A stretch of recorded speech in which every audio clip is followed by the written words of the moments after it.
Good morning, everybody. Texas Homer here. Eric Nalin, Coach Dub. We had Junior Day over the weekend. We're officially in the next recruiting cycle, the first one of the year. That was interesting. And then also Eric has an article he just dropped that the toughest Texas players currently getting that offseason stuff going also right now. All right, let's talk Junior Day first, guys. Y'all were both up there. Eric had to do some running around. Coach was able to be on the ground. Good job on that overview video too. You guys did great on that. What was your latest impressions of who came in? Who did we score some points with? Who did you like that we're going to need to battle for? All that kind of stuff, Coach. First thing that stood out to me, man, the big humans that stepped on campus, right? I mean, you got – I won't miss the name of so I'm calling Mr. Cato out of Euless Trinity, right? You had him. You had Felix Ojo, Max Wright, Zayden Crippen out of Prosper, Texas. I mean – you see those big guys. Not many guys make me feel small, man, but those guys are big. Those are big kids, man. And then you look at the flip side, you got defense line, Mr. Jamie Winfield out of Richardson, Texas, like he was on campus, So it's like, okay. Then you saw a ton of athletes from all over. Some made the drive 7-8 hours away, and Jabari Mack from Louisiana, right? So, like just seeing so many kids pull up and their families show up to Texas on Junior Day, it was huge, man. It was a great feeling. But they all had one word and it said something similar: the tight knit group within the program from the players themselves. Like seeing the program, seeing kids, you always have some disgruntled kids maybe in the program say, oh, maybe you shouldn't come in, but like they didn't say that. Everybody had the same exact feeling. Like, man, this team feels like a family. It's close knit. They all get along. Like they welcome you. Like, come to Texas, come help us win. So to hear that message from parents and kids, it was huge. Yeah, and apparently Gus's fried chicken was a huge hit, which I also agree. Every time I'm in Austin, I drag my wife downtown to go to Gus's, and like you said, we heard that too. I think we had a defensive lineman say that it felt like a hug in one of our interviews. So yeah, that was what we got as well. That the kids are really liking it, and the culture is a different thing. Eric, what was your kind of top contour impressions from Junior Day? Well, it's funny that he went with the bigs. I guess this kind of just depends. The beauty's in the eye of the beholder. Charlie went with the bigs. My takeaway with the smaller guys, the DBs. I think I could see the makings of a fantastic defensive back class. Jalen Lott, I've been pounding the table lately. He's a 5-star. I told a source that up at Texas, I felt he was a 5-star. The guy agreed with me, and I said, well, what do you think about Jermaine Bishop? He goes, well, I think Jermaine Bishop is a 6-star. So there's a lot of people going back and forth on who the best one is. That they could both play either side of the ball, wide receiver or cornerback. I hope they both pick DB because I think they're just a little bit more uncommon there than as a wide receiver, but they're both extremely talented. I think the visit went extremely well with both those guys. It wouldn't surprise me to see either one in the class. Obviously, with Lott, his father played at Texas. Bishop, being from Willis, it's an easy drive. A&M's going to make it tough, but I think both those kids are going to end up staying in state, and you got to like the horns. And this is how these big wins materialize later in the summer by good days earlier in the cycle. So that was good. And then Chase Calicut. I've been down on the safeties in the state, but both Charlie and Justin told me take another look at Chase. I didn't really look at him too closely originally, and you can see that he's got a lot of twitch and suddenness. That somebody his size got a lot of length. Steve Wiltfong with on 3 beat me to the punch on an RPM. I was getting very close to pulling the trigger on that. Kudos to Steve. So I think those 3 DBs right there. And then I got to talk about a big because we always talk about defensive tackles. Jamie Winfield, like Charlie mentioned.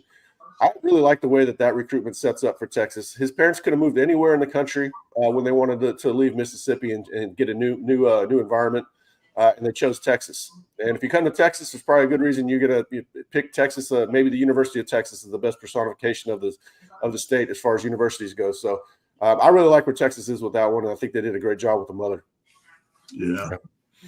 I saw on the board that people were asking you over/under on amount of commits, and you didn't give like a super high number because we're in late January from this week. But the funniest part is we still had – I don't know how many times we had to tell you that they play the long game on this stuff. Mac Brown really ruined the fan base. He did because he would lock everything down and be done. He would have taken 6 Centex kids this weekend. And meanwhile, Sark likes to recruit nationally. So that's, everybody's still spoiled from those – 2010 Junior Days, but those are way in the rear view. You got to take a longer view of it now. But to me, Winfield is a top 50 player in the nation. The 2 DBs are both potentially 5 stars, and then Calicut tons of length and upside. I think the visit did really well. You know, you just got to take it's baby steps. It's baby steps until it's July, and things start moving a lot more rapidly. I liked Javian Osborne's interview. I didn't realize how sharp that kid was. Oh, Yeah. Yeah, that kid is smart, personable. Mhm. I was like, I never heard him speak until we did the interview. So I really like Javian as well at running back. Anything on him? I know Michigan was involved early. Do we have any update on his kind of Still tops? Michigan. Yeah. He fits in that line of running backs that they had were Bijan, Rashawn, and Jonathan Brooks with that sort of personality. Let's throw Baxter in there too. And then Trey Weiser's a great dude, but he's just we'll talk about him in a little bit. He eats nails, yeah. He's cut from a different cloth than those guys. Yeah, he's not the politician for sure. Quick from Brett Nelson, should we expect anything from Ogbo in 25? I don't know. He's still building back up from that tremendous weight loss. We've got a huge roster breakdown. We're in the middle of doing the roster audit. Every single player that was on the team last year will have inside notes on every single one of them. I've already had the phone call on offensive line. I haven't written it up yet, but he's still a little light in the britches. Maybe they use more of that big tight end set. But yeah, I don't know. I think everybody knows if the tackles stay the same right now, it's going to be Trevor Gooseby at left tackle, and then Brandon Baker and Andre Kojo battling it out at right tackle. Kojo, man, interesting. Yeah, he's a young player too, right? Kojo's young and always been reshaping, and then Kojo's very fondly viewed in the program, in the locker room. Great. That's always going to help your cause, and he's come a long way. He was, that first semester on campus, he looked a little out of place, but like you said, he was only 16 when he got to campus. Still carrying a lot of baby fat from back then. But now he's shaped up a lot and really taken a couple of steps since he's gotten on campus. So yeah, I expect him he'll compete with Baker. Cool. Yeah.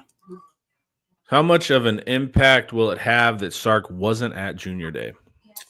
Well, as you see, no commits, man. I mean, what the hell's going on? It's so early in the cycle that this will be a long forgotten footnote. But it's not ideal.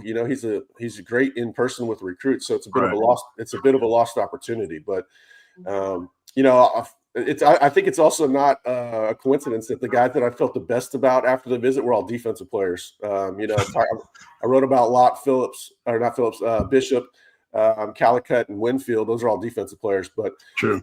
It's so early in the cycle. That was an offensive line heavy day, and you've got Kyle Flood there. Javian Osborne and KJ. KJ Edwards. They're perfectly comfortable with Tashard Choice. Chris Jackson is holding his room down, so I'm not too worried about it. But Sark hasn't reached Nick Saban status or anything like that. But his success is really endearing him to a lot of people, and I think it was a bit of a missed opportunity. But it's early. Yeah, and I think it helps too with the moms and dads. Yeah. What do you think, Coach?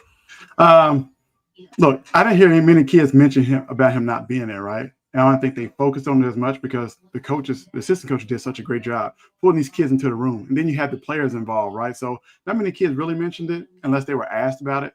And then some kids were happy. They were happy to get offers, right? They didn't mention, I didn't see Coach Sark. Like, they were happy to be at Texas. So I think it's not much of an impact that most people maybe make it out to be, but you would like for him to be there because he's the headpiece, the figurehead, right, of the entire organization. But I didn't hear many kids really just talk about it, right? Because they were just excited about the visit and buzzing about it. Is the perception change kicked in yet from where we were a couple years ago with the kids, where it was kind of like you had to try to pull them into Texas, and now they're like, is that a different interviewing them now? Do you feel a different perception about the team? I got a buzz around the program. It's different, man. These kids, like, they want to go visit Texas, especially those who haven't seen it, only heard about it or seen, you Google pictures. It's not the same. Like, man, I didn't know Texas was like this. Like, I couldn't wait. You're hearing kids start to say, hey, Texas is my dream school again. Like, I always wanted to visit Texas, be at Texas. And so I think it's a different buzz from where it has been in previous years. In years past, I wouldn't have heard as good of returns on those four guys I mentioned this early. I'd have to wait until probably June to hear that. So confidence on some of these elite guys early is fairly new. Every cycle there's a couple they feel like they've got their claws in that they'll get, but there's just a lot more confidence in recruiting right now than there was in years past. Even last year there was points of the cycle where there's some uncertainty, and then they finish number one. There doesn't seem to be a whole lot of uncertainty right now. Cool. Rumors are Booby Feaster is going to reclassify to 26. If so, how does that affect the wide receiver board, and how many does Texas take? And what's up with Chris Stewart? Was he even at Junior Day? Never heard on him. Oh, wow. No, Stewart wasn't there. He had a family obligation or something came up. He still talks to Texas quite frequently. This is a pretty smart question. I hate this question, so you asked a good question. It's a little delicate how it's all going to work out. Chris Stewart's committed. He still talks to the staff. They like Chris Stewart quite a bit. You got Booby Feaster. He's probably the top wide receiver prospect in the state, regardless of what class he's in. So there's room for him. Expect them to take about 4 wide receivers. That number is always to be a little bit more flexible. It kind of depends. There's a long way to go now between now and when they have to sign. You could have injuries pop up. You could have a transfer or two. You never know. But 4 wide receivers. They really like Caden Finley, obviously out of Alito, Jermichael Finley's son. Finley wasn't there this weekend, but they had a very good in-home visit with him right before the visit, and so they felt, hey, you just go. We've already caught up. Go see some other schools so you can get a little bit closer to making a decision eventually. But yeah, it's going to be a really good wide receiver class. Don't worry about it. It's going to be really good. And then we've written a lot about Feaster over on Inside Texas. I don't really want to talk about it publicly. Yeah. Cool. What are the strongest positions in state right now? Offensive line for sure. Yeah. Offensive line, running back, CB, cornerbacks, especially if you got the two-way players. You got the 2 Travis Hunters. If you count that corner is very strong. So you got O-line. Wide receiver is okay. Like wide receiver would be great if we were talking about any other state. But it's just good. There's some cycles that are entirely different. Yeah. It's just I good. agree. And then outside of a player or two, linebacker in theory looks good. It's talented. But some of the best prospects aren't doing real linebacker things. They're just being long and athletic. So I have some questions about linebacker, even though there's quite a few bodies to look over. Mm-hmm. But yeah, I'm not in love with the class. Not in love with the class at all. But there's always that guy. No matter how barren a position is, there's always a guy that's good enough for Texas, or a couple of guys that are good enough for Texas. That's where evaluation comes in. But O-line for sure. Running back is loaded. Wide receiver's pretty good. Cornerback is really good if the two-way players consider cornerback, which right now they are. Yeah. Speaking of quarterback, anything on Diabell, coach, or anything like that? We know that the other schools are coming after him, and all the gamesmanship is starting to occur, right? Yeah, for good reason, man. Diabell's a baller. He got in the day before Junior Day, so he got a chance to be around the program day. But what I loved about it, he is recruiting. You might as well call him like another coach, man. He was taking pictures with the offensive lineman, getting with everybody there. Like he's the leader of the 26th class, and he made that known during Junior Day, getting everybody involved and just talking to everybody and communicating. So to see that, man, you see a kid that's locked in, honestly, because he's trying to help build a class. And that's what you want out of a quarterback. They're a leader, essentially. So it was good to really, really see that. And he made sure he stayed in contact and posted on Twitter, hey, don't forget what we talked about, right? See that? When you see that, you got a guy. Yeah. Totally, and gets it mentally. Cool. Well, I should have mentioned Jabari Mack when talking about wide receivers. I think Dia was working on him a little bit. The Destrehan, Louisiana wide receiver is really, really talented kid. Dia's a quiet kid, but Dia still knows that he needs ballers around him to reach his goals. Yeah, we had an interview with Jabari Mack. Check it out on the channel. Yeah. Before we keep going, guys, let's hear a word from Andre the Lawyer. This video is brought to you by Andre the Lawyer. If you're injured, trust the team that secured millions for their clients and helped thousands of Texans with their injury case.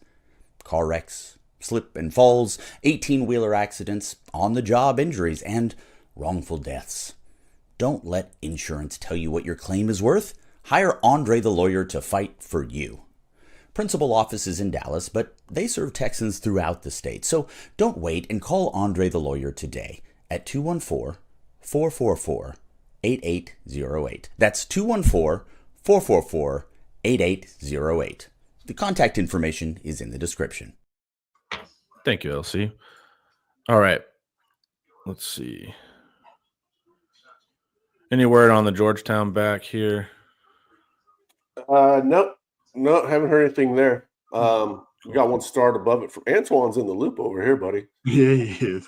Marion Johnson from Tyler Legacy got the offer. Tyler Legacy has 3 UT alums on staff: Bo Trahan, Lee Jackson, and Brandon Nava.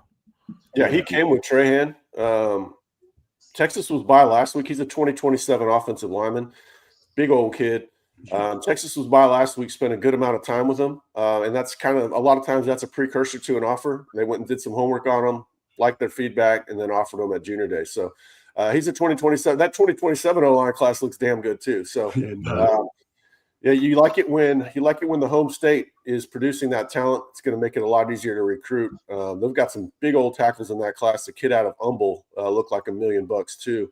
2027 O-line class is already shaping up to be about as good as 2026, probably, if a turn time emerges. Yeah. We got some snarkiness here. How are the OU message boards doing this morning? Here's what's tough. When you're covering a bad team, things like this happen, where your intel is one way and it changes, and so it's like it can make you look real dumb real fast. But it's like, and they're grasping for any hope right now. They're in the death spiral. You don't think the plane's actually going to go down? Somebody's going to come in and save it and pilot it you to safety. Right. Sonny Sullenberger, Denzel from Flight, maybe. But it ain't happening. It's not happening. There's no savior. It's not Mateer. It's damn sure not going to be Jim Knowles. That was insane, man. So they're just in the throes of it. There's no saving it. It is rough because they had to report, and I'm not talking about the On3 board. I'm talking about some other boards. Read between the lines. But I remember when Zach Alley definitely wasn't going to leave. And then he went to West Virginia. I mean, they're taking up, but also like this is what it feels like to cover a bad team. It's just kind of blow after blow, and your intel's wrong because you have a staff that's overconfident and wrong, and so it's like you end up looking like a dummy. And I honestly kind of feel for them because they're not just making it up, it's just, but it screws with your trust to your audience, and it's really it's tough, man. So I'm not going as hard on them because I understand the dynamics that can occur when you're dealing with a bad team. It's a tough part of this line of work is your sources are all one-sided.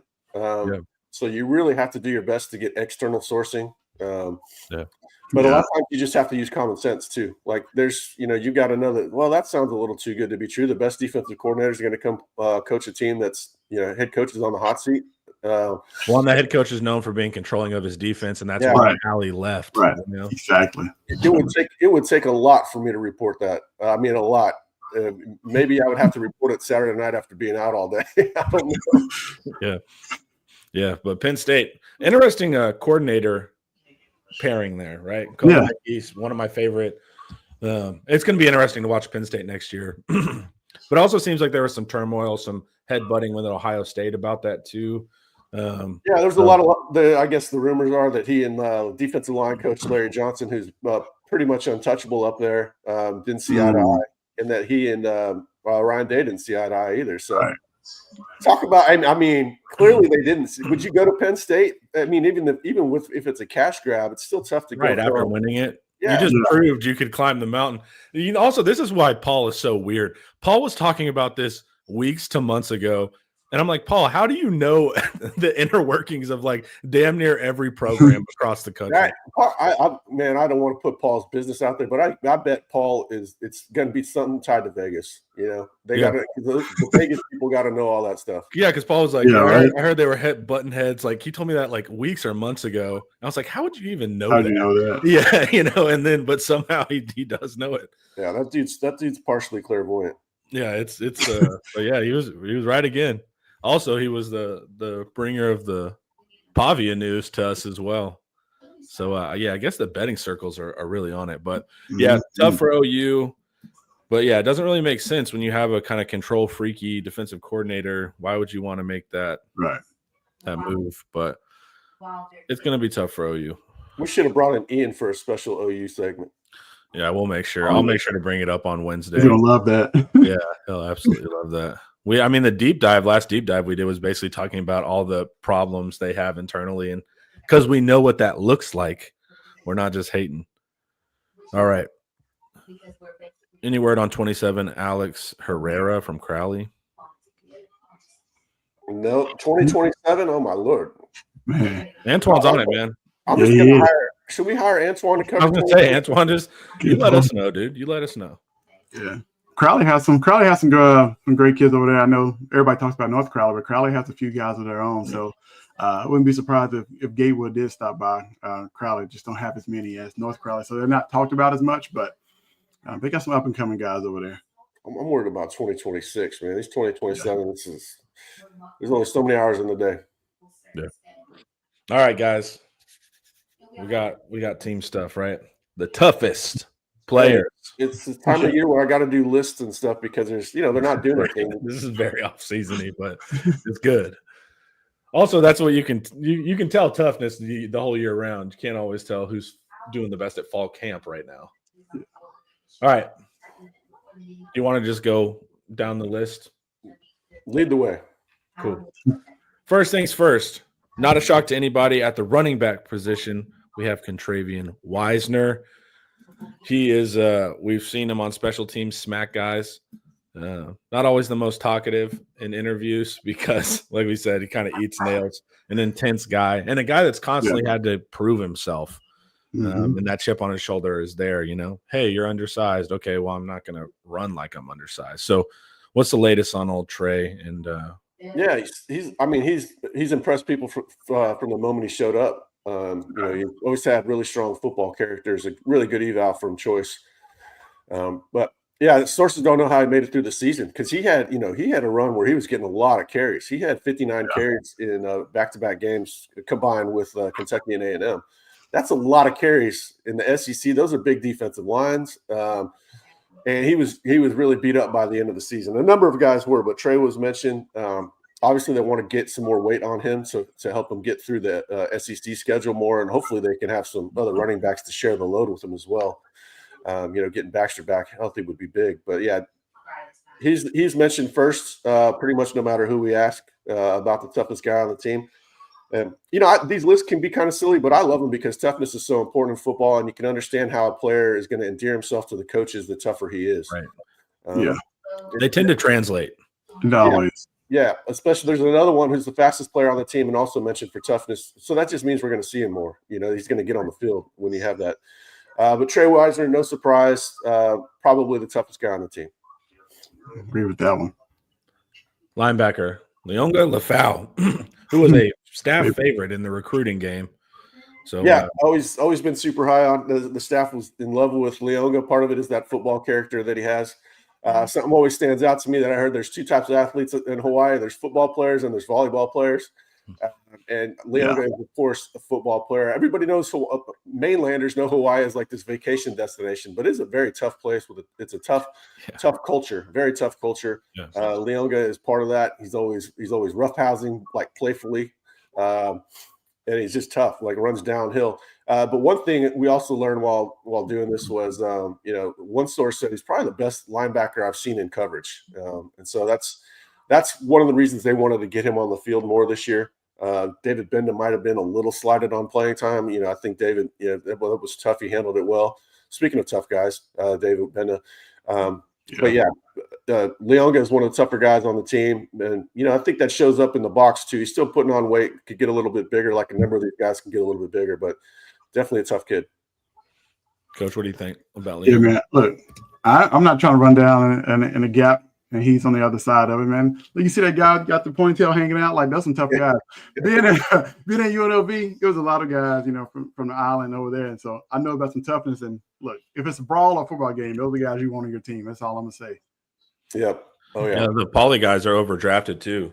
Out of like cultures and stuff, they are overdrafted in the NFL. You want a collection of those guys. That's why Nanson's important. PKB from the West Coast. Mm-hmm. Sorry, I keep getting a frog in my throat. But we have a lot of West Coast coaches, and so they know, man, Samoan guys, Hawaiian, like you need those guys. They're the real deal. All right, shocking here too. We have safety Michael Taff. I would never have thought. Man. I thought he was more of a finesse guy.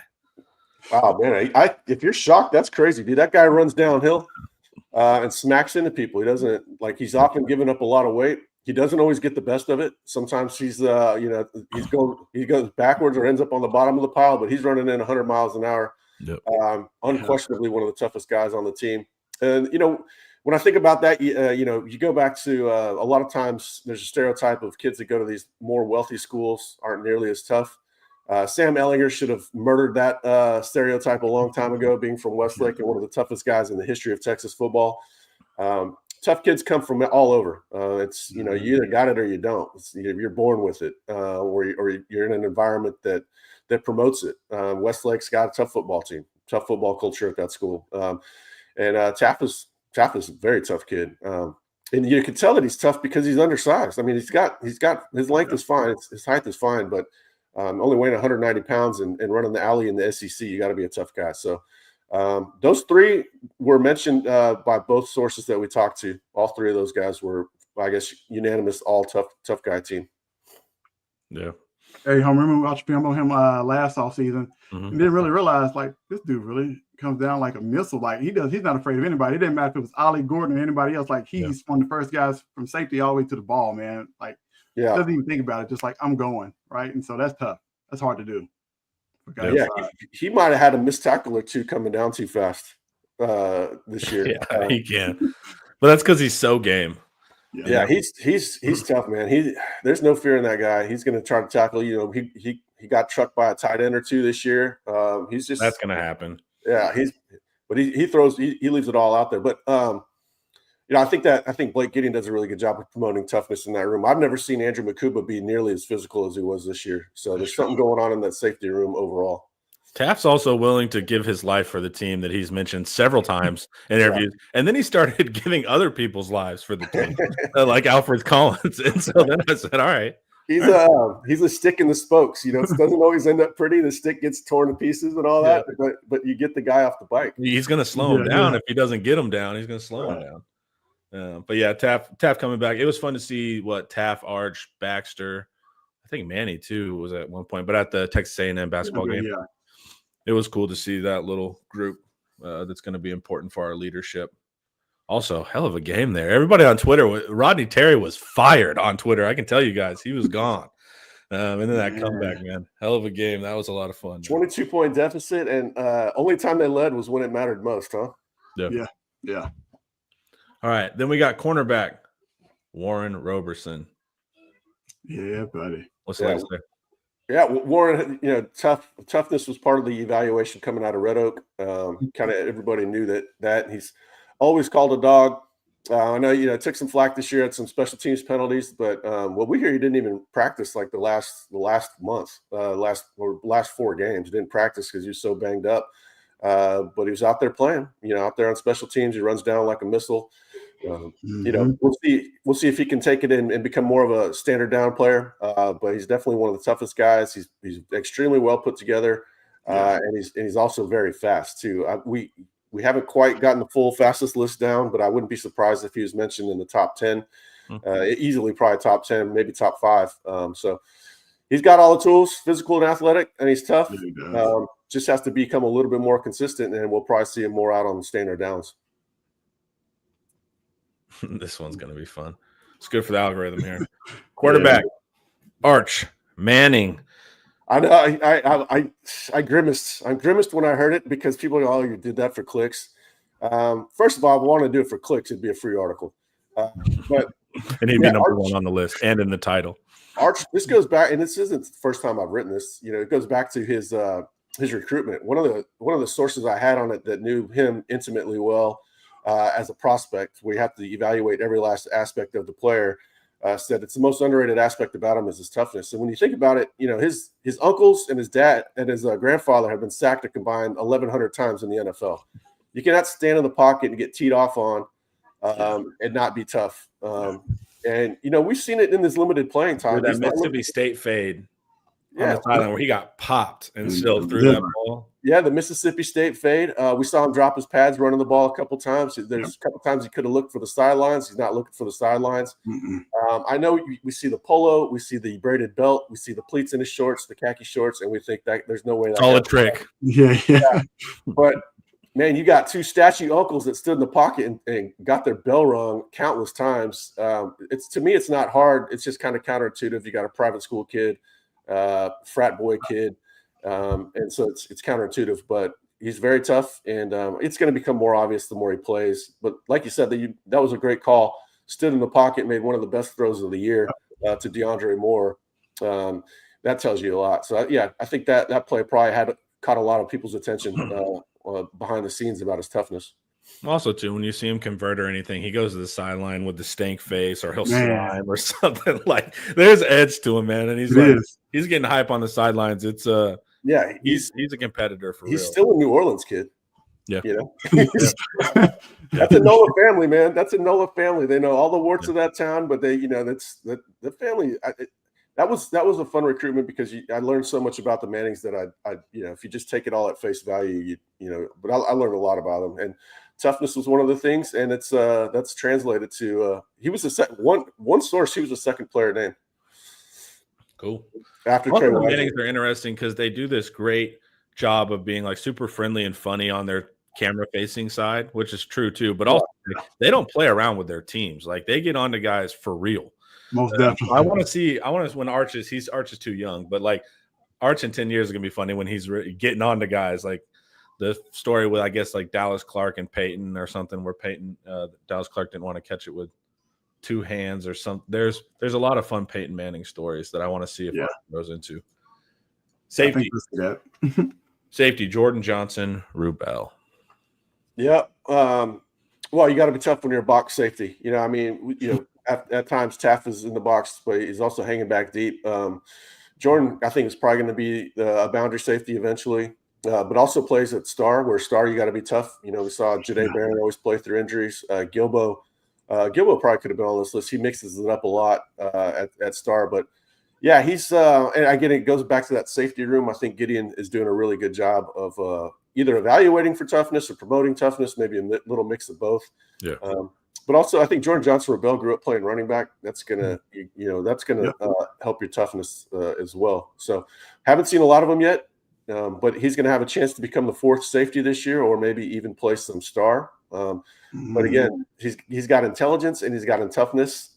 He's got toughness, and a lot of times those players find their way to the field. I mean, that's what got Taft on the field, and then Taft started showing a playmaking element and some other stuff. But yeah, JJR is going to be he's definitely a big part of the future.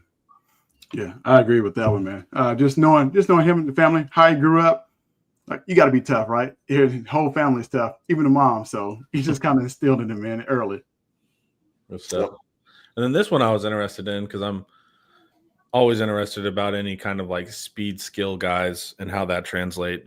But running back Ryan Niblett, what also feels weird too, as running back Ryan Niblett opposed to receiver Ryan Niblett. But what's the latest there? Well, I mean, there's not a whole lot of soft guys coming out of Aldine Eisenhower to begin with. That's true. And he, he played the athlete position. He wasn't just he had the ball in his hands a lot. So he wasn't just a, wide receiver out there taking 6-7 hits a game. When he moved to running back, the first thing I asked about was toughness, the very first thing. And obviously we knew he was tough enough to play slot receiver. That's a no-brainer, but it's a whole different ball game. And man, we heard very good things early on, and we continue to hear those things. And what I really like about him is he's showing to me a lot of emotional intelligence, because he wants to stay at running back, from what I hear, and become that Keelan Robinson role. And that was originally going to be Trey Wisner's, but Trey became more important as a every down back. They couldn't afford to do that. But now, if you got Niblett there, you can afford to leave Trey out there. And you got to have toughness in that role. That position, that Keelan Robinson role demands speed and toughness. And Niblett's the fastest player on the team. And per this list, this is an expert list on the internet. It's unassailable. He's one of the toughest guys too.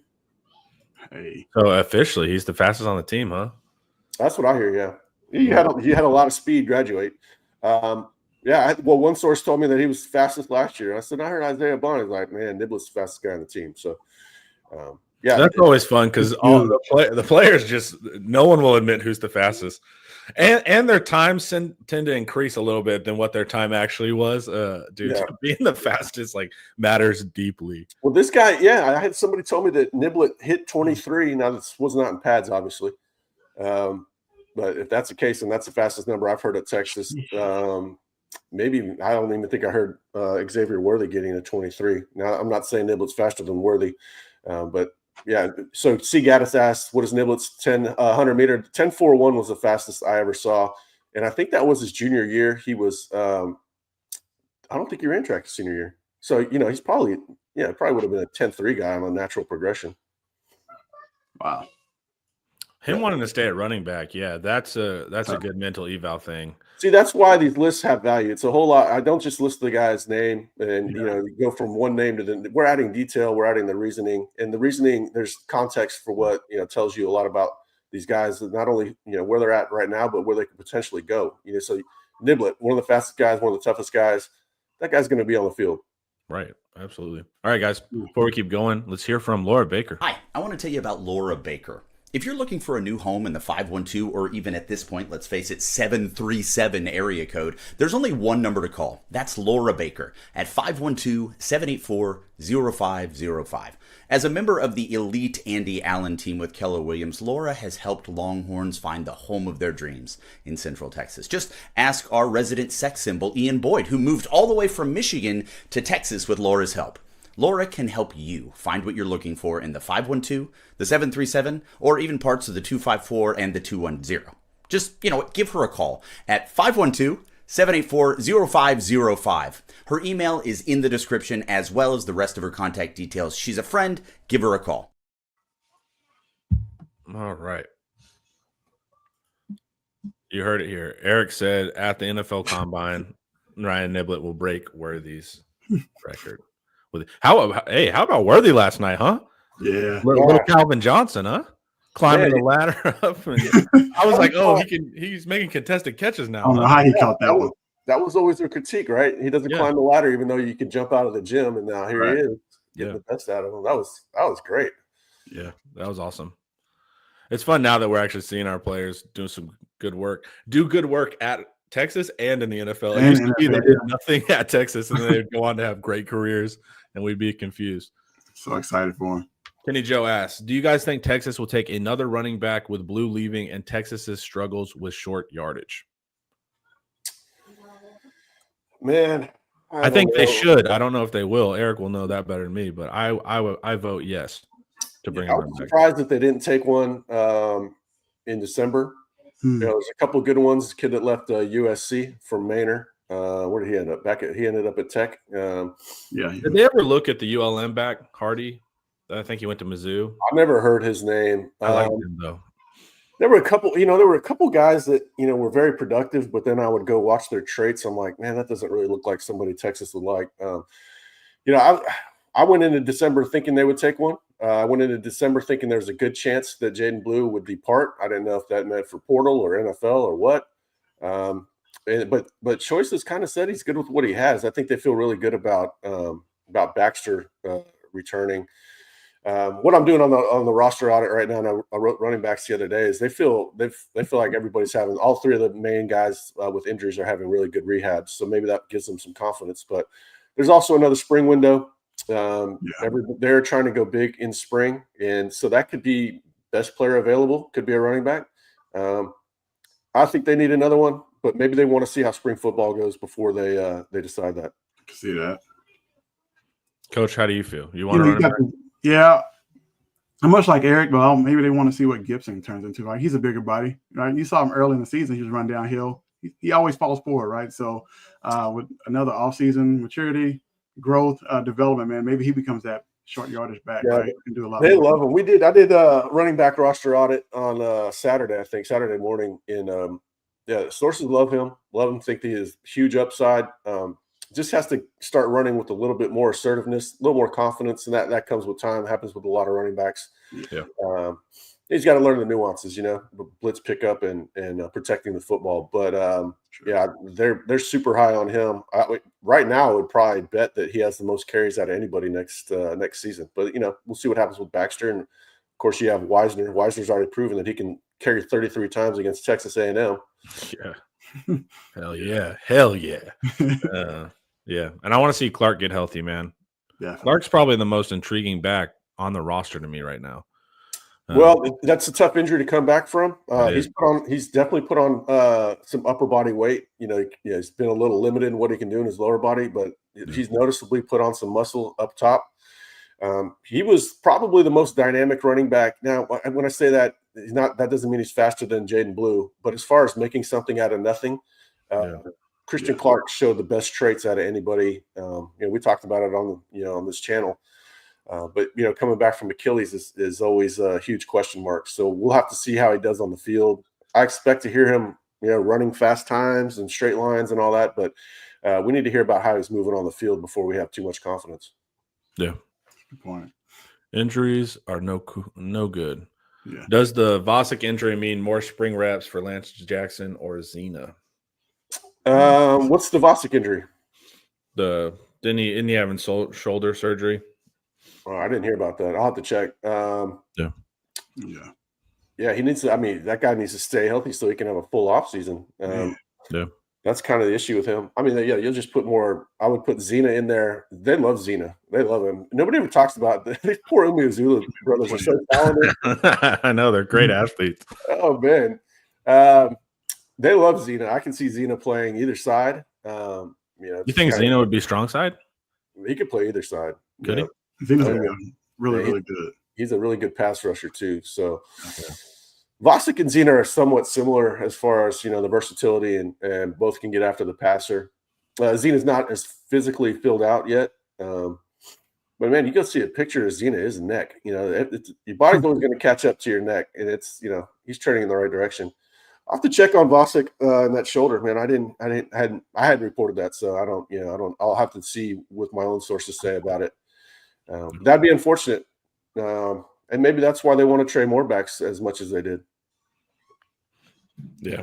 Lance It's gonna be Jackson. fun. It'll be fun. A lot of competition in the spring. It's going to be fun. Guys get a ton of reps, a ton.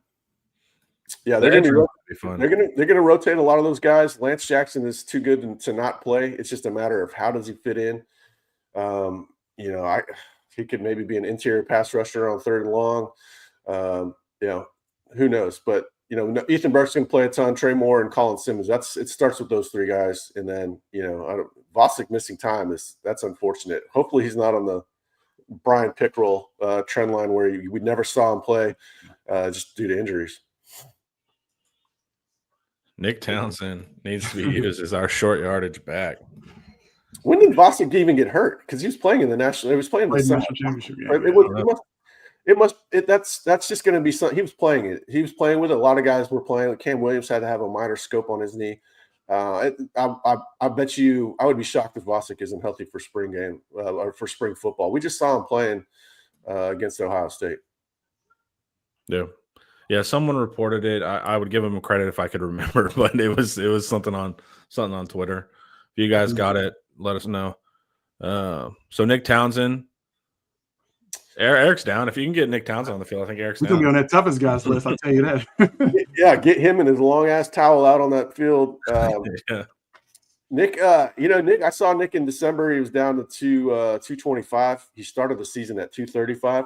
So what I imagine is going to happen is he's going to build back up, even though he's going to run track. He's not. He's in Dekaney. He'll be running track on a very fast Dekaney relay team. But yeah, hopefully he's back up to 235 by the time he gets to Texas. I just don't know what to think. Somebody mentioned Jordan Washington here, Ryan Nelson. I'm ready to see what Jordan Washington looks like this spring.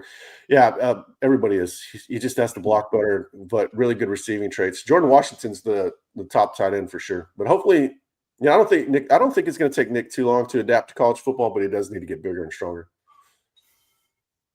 Yeah. And it looks like 247 reported that to give them their credit. All right. They're cleaning out his shoulder, I guess. All right. There's a lot of that going on. A lot of these guys are banged up. We mentioned, one prominent starter had 4 injuries. Trey Wisner banged up, Cam Williams banged up. Everybody's if you're on that toughest list, you're probably banged up. I'm ready to see what Jordan Washington looks like this spring. So am I. Yeah, we all are. He's up to about 250 pounds. And So you just wrote the tight end breakdown. What are you thinking? Yeah, it's over on IT. Not a whole lot to write about on that one, man. There's a lot more questions than answers. But Jordan Washington has all the traits. He does need to become a better blocker, but he's got upside to become better than Jatavian or Gunnar Helm.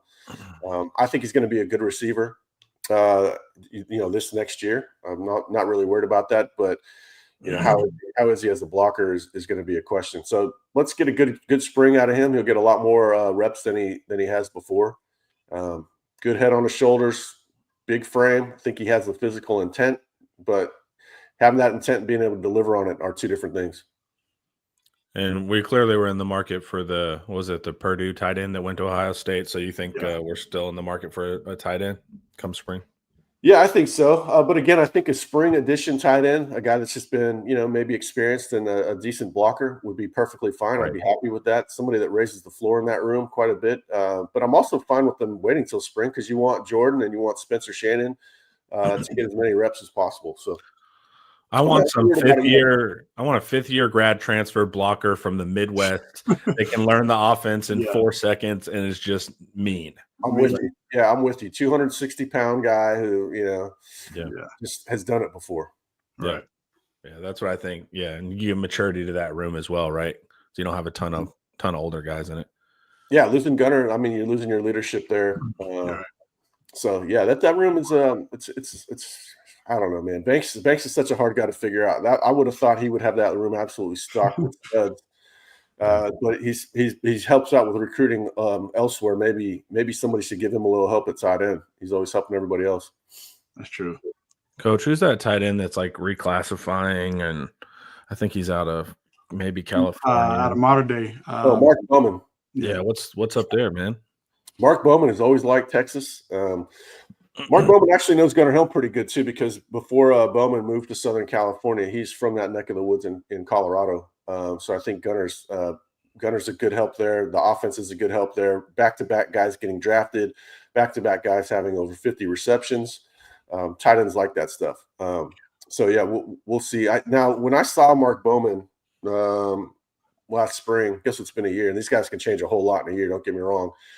He was on the smaller side, so I'm curious to see what he looks like now, especially if he's going to reclassify. It's already a tough position to play early because there's offensive line aspects to it. But we'll see. He's definitely a talented kid, and modern day, that's catnip for Steve Sarkisian. As soon as I hear modern day, I'm like, all right, we need to pay a little bit of attention there. Wish Townsend came in early.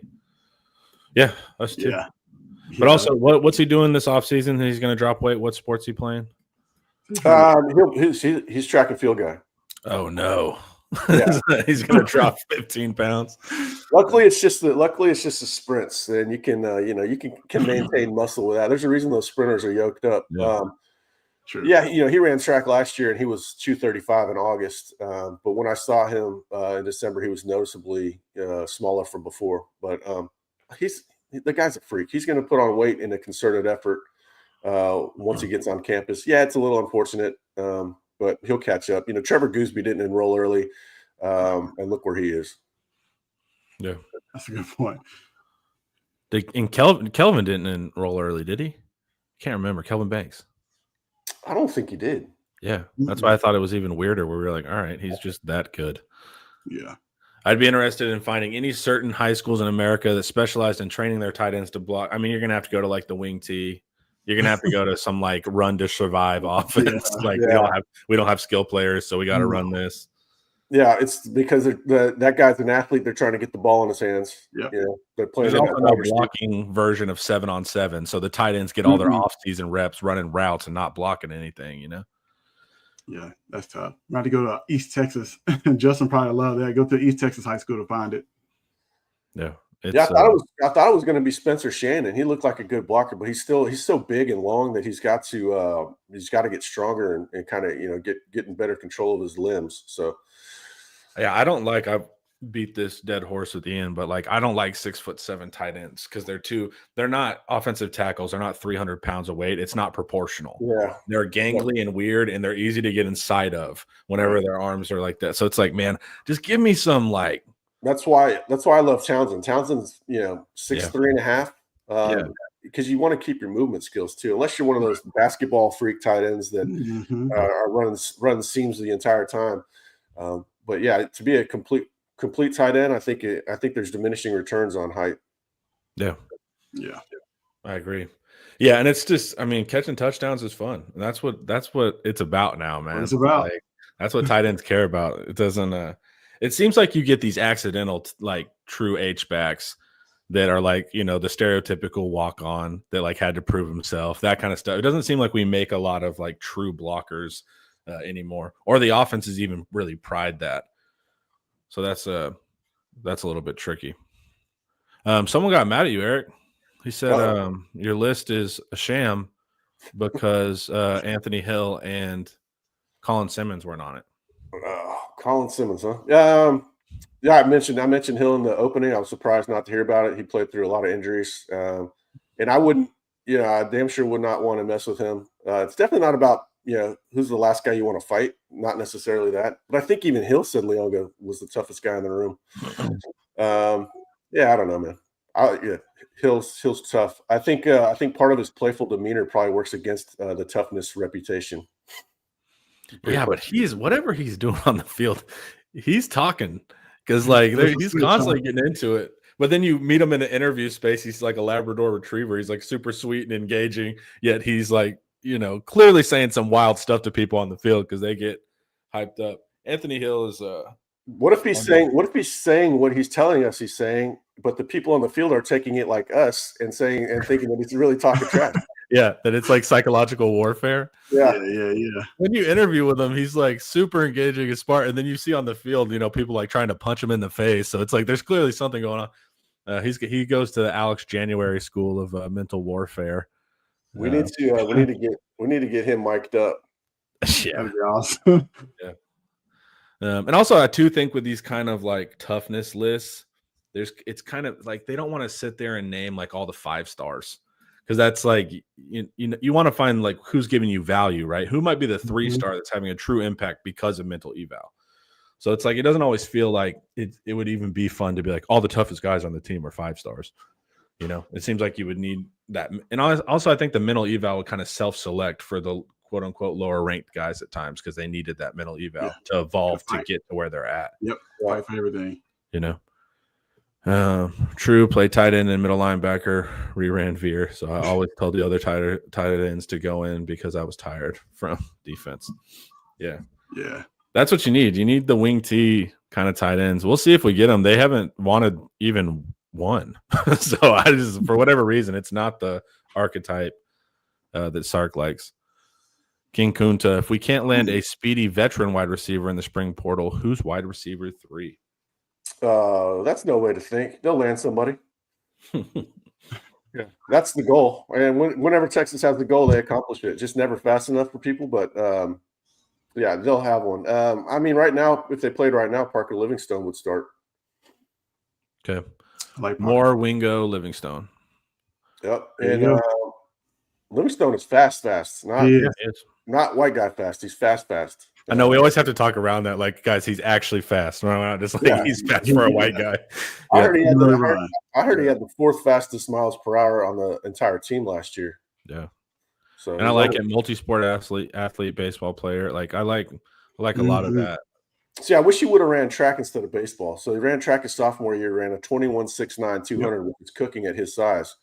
But now you talk about if he would have ran track his senior year. Yeah. What is he? If he's a 21.3 guy, everybody's looking at him entirely differently. And I'm not having to sit here and say he's fast, but he's definitely fast. Also, I like to pay attention to who's hanging out with the quarterback, and DeAndre Moore is hanging out with the quarterback too. That's always something you want to watch for. If he can just get the hands right. Yeah, if he can get the hands right. And DeAndre Moore is fast too, right? Yeah, definitely fast. Yeah, when Becton was on that YouTube show, Longhorns and Lawyers and Longhorns, Moore he said he didn't want to say who the 4th guy on the relay team would be, but DeAndre Moore was the first one he mentioned after what was it, Bolden, Bond, and I'm drawing a blank on the 3rd one. Oh, Jaden Blue, and so I don't want to say who the anchor is, but my 4th would probably be DeAndre Moore is the first one he mentioned. So DeAndre is fast. And we've seen that. He's always getting deep. Getting by people, yeah. Why did it not feel like that in his recruit admit. It felt like he was like more of like the savvy workaround back. We didn't know him all that well. And then I'm going over his huddle, and he has one of the fastest damn football plays I've ever seen, which I've tweeted a handful of times. Yeah. On a punt, he's chasing somebody down, and it's funny because there's a guy chasing him, chasing the ball carrier, and he's coming. He looks pretty fast, and people thought that's who I meant was DeAndre Moore. And then you see DeAndre Moore truly coming in, and you're like, oh no, that's clearly DeAndre Moore, and he is freaking cooking, man. Nobody paid attention to him until later in the cycle. But yeah, he's fast. Yeah, he is. Those California kids. Yeah. Really Vegas, but yeah. I'm trying to think for wide receiver. I guess what people want to replace Livingstone, right? They want another outside, but also you want insurance for more in the slot too, right? If we're having drop issues, I think they need to put Butler at the slot because you've got most of the guys coming in.